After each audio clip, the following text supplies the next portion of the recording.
Book page 28, Trail of Tears, by Tingle. My mother had been crying. "Come with me," my mother said. We walked into the woods and came to where two old men were leaning against a tree. While we watched, the men took their shirts off and started rubbing their backs against the tree. They rubbed and rubbed until their backs were bleeding. My mother took my hand and pulled me away. "What are they doing?" I said. We walked to the river, and there an old man and woman were sitting in the water. They were crying and putting mud on each other. "Mother," I said, "why are these people doing these things? They are acting crazy." My mother didn't say anything. She led me by the hand to another place on the river. There we saw several women with their dresses rolled up above their knees. They were crawling on the river stones. I had crawled on these stones before when I fell in the river. It hurt. "Mother, what is happening?" "They are saying goodbye to their home," she said. "They live in town. Their homes are in town." "Their houses are in town. These people are saying goodbye to their home." I woke up one morning and the air was frozen quiet. The snow had fallen at night. That was the morning we heard the wagon wheels. Soldiers and horses drove the wagons into our camp and took out blankets. We were so cold. All we had to wear was what we had gone to bed with the night our houses burned. When I tried to run and get my blanket, my mother pulled me back. "We don't need their blankets," she said.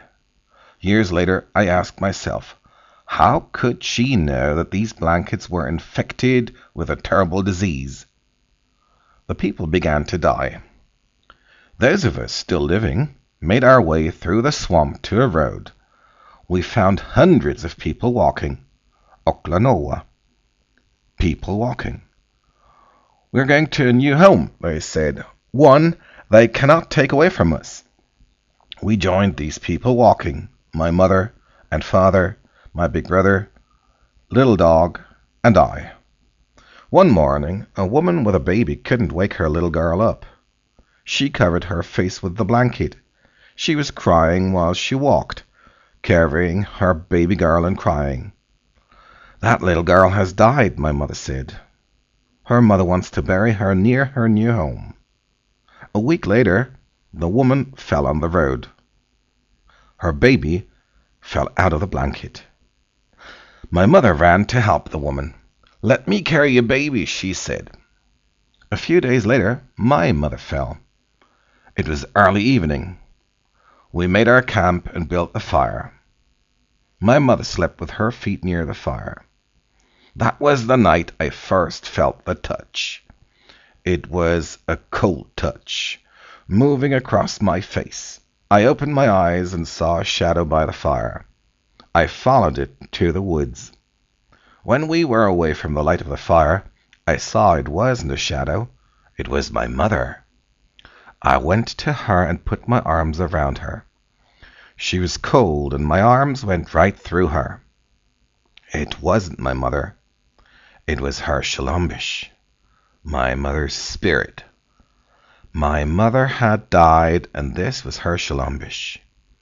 She led me back to the camp and sang me to sleep.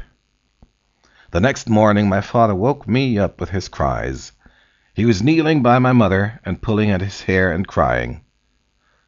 We lifted my mother and carried her as we went walking. Oklanoa. People walking. My father carried her for most of the morning. Then my big brother carried her head and shoulders over his back, while I carried her feet.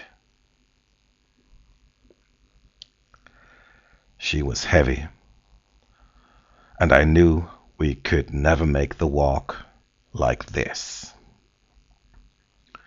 The next night, I felt the touch again.